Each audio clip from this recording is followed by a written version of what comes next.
Hello বন্ধুরা, good morning সবাইকে। আমি ললিতা সিম্পল লাইফস্টাইলে সবাইকে স্বাগত। আর দেখো, ওখানে আমি ঘরদোর দেখাচ্ছি কতটা উলট পালট রয়েছে, কারণ এই ঘরদোর আমি এখন পরিষ্কার করব। ঠিক আছে, সারা সপ্তাহে তো সেরকমভাবে পরিষ্কার করা হয় না, সেই জন্য আজকে ভাবলাম পরিষ্কার করে নিই, সানডেটাই থাকে। তো দেখো, আমি এখন বিছানার পরে বসে আছি, বাসি বিছানাটাও এখনও গোছানো হয়নি। তো আস্তে আস্তে কাজ শুরু করবো। তার মধ্যে তোমাদের দাদাভাই সকালবেলা উঠেই ক্যামেরা ধরা শুরু করে দিয়েছে। ওদের সঙ্গে একটু বকবক করছিলাম, তারপরে কাজবাজ সারা হয়ে গেছে। কাজবাজ সেরে নিয়ে আমি এখন একটু রেডি হচ্ছি সকাল সকাল, মানে একটু রিলস বানানোর জন্য, তোমাদের ভিডিও দেওয়ার জন্য, কারণ একদমই বানানো ছিল না। তো সকাল সকাল তো কিছু ছাড়তে হবে, নাহলে তো ফেসবুকের রিচটা আবার ডাউন হয়ে যাবে, সেটা আবার সমস্যা।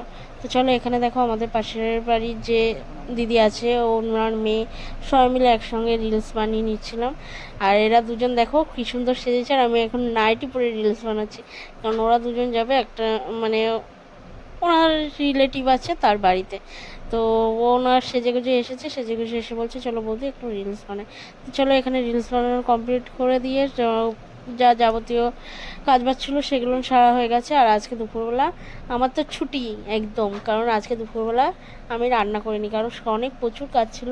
তোমাদের ফার্স্টেই দেখালাম ঘরদোর কেমন আগোছালো ছিল, ওটা সারতে আর রান্নাটা আমার করতে ইচ্ছে করছিল, তাই তোমাদের দাদাভাই একদম বিরিয়ানি নিয়ে এসছে দুপুরবেলা। তোমাদের দাদাভাইয়েরও অনেকদিন ধরে খেতে ইচ্ছা করছিল বিরিয়ানি, সেই জন্য ও দুপুরবেলা বললো ঠিক আছে আজকে রান্না করতে হবে না, আজকে চলো তোমার ছুটি, আমি বাইরে থেকে খাবার নিয়ে চলে আসবো। তো চলো, বিরিয়ানিটা এখন আমি ঢেলে নিয়েছি থালায়, তোমাদের দাদাভাইকে দিয়ে দিয়েছি।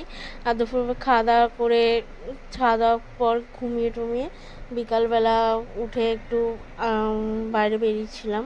তো কেনাকাটি করার ছিল, কারণ আজকে একটু স্পেশাল জিনিস করবো, অনেক দিন ধরে ভাবছিলাম যে এইটা করব।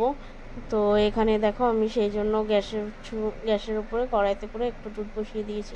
আর কি করব বলো তো বন্ধুরা, তোমরা একটু গেস্ট করে বলো তো দুধটা দিয়ে কি করব।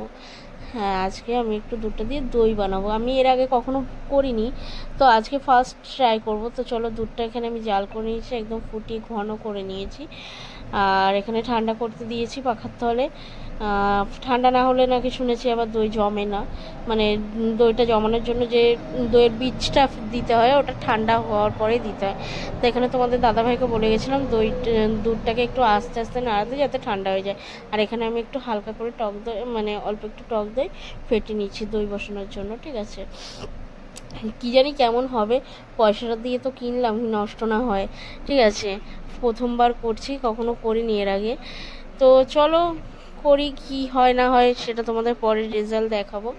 তো এখানে দেখো আমি ভালো করে দইটা ফেটিয়ে নিচ্ছি, আর তোমাদের দাদাভাই এখানে দুধটা ঠান্ডা করে নিচ্ছে।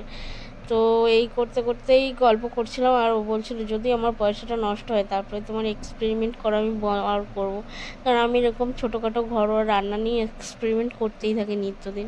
ঠিক আছে, যেটা ধরো ইউটিউব ঘাঁটতে দেখা গেলো ভাল লাগলো, তো সেটাই দেখা গেলো এক্সপেরিমেন্ট করা শুরু করে দিলাম। ঠিক আছে, তার মধ্যে আশা করি এতদিনে কোনো দিন যেগুলো করেছি খারাপ হয়নি, ভালোই লেগেছে। তো চলো, আমি এখানে হাত দিয়ে দেখে নিচ্ছি দুধটা ঠান্ডা হয়েছে কিনা। তো দেখলাম না, ঠান্ডা হয়ে গেছে, আমার হাত ডোবানোর মতন, মানে হাতটা সহ্য করার মতন আছে। ঠিক আছে, তো এইখানে এখন দেখো দইটা মিশিয়ে দিয়েছি দুধের সঙ্গে, আর যেটাতে দইটাকে ভালো মিশিয়ে নিচ্ছি দুধের সঙ্গে। জানি না কি হবে, আমি তো বারবার বলছিলাম এর আগে করিনি, কেমন হবে না হবে। তো চলো, এটাকে একটু ভালো করে মেশাতে থাকি, যাতে ওপরে একটা ফেনা হয়ে যায়। আর এই দেখো, আমি এখানে এই বাটিটার ভেতরে দইটা বসাবো।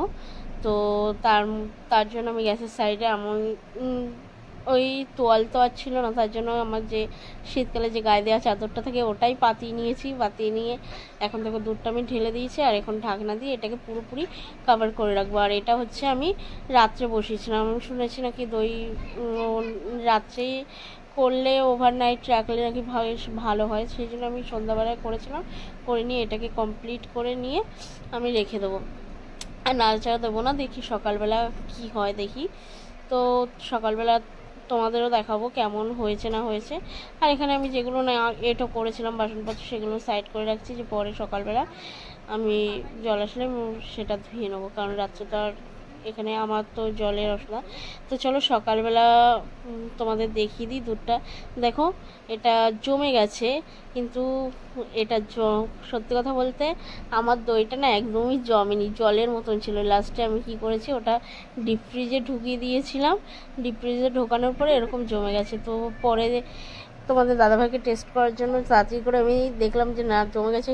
তো মনে আনন্দ হয়েছে, হ্যাঁ, যে জমে গেছে, যাক নষ্ট তো আর হয়নি, জিনিসটা খাওয়ার মতনই তো হয়েছে। তো তাড়াতাড়ি করে দাদাভাইয়ের জন্য চামচ নিয়ে আসলাম, চামচ নিয়ে এসে তোমাদের দাদাভাইকে খেতে দিলাম। তো করতে গেছিলাম দই, কিন্তু হয়ে গেছে অন্য একটা জিনিস জানো। তোমাদের দাদাভাই খেয়ে বলছে পুরো আইসক্রিমের মতন নাকি হয়েছে। দই তো আর হয়নি, চলো তাহলে আইসক্রিমই খেয়ে নাও। তো আমি বললাম ঠিক আছে যাও, দই আর খেতে হবে না, আইসক্রিমই খাও তুমি। আমিও টেস্ট করে দেখলাম খুব একটা খারাপ হয়নি, মোটামুটি ভালোই হয়েছে, পুরো আইসক্রিমের মতন লাগছে, যে ভ্যানিলা ফ্লেভার যে আইসক্রিমগুলো হয় না সেরকমই লাগছে। চলো আজকে এইটা নিয়েই ছিল আজকের ব্লগ। তো আমার ব্লগটা দেখার জন্য সবাইকে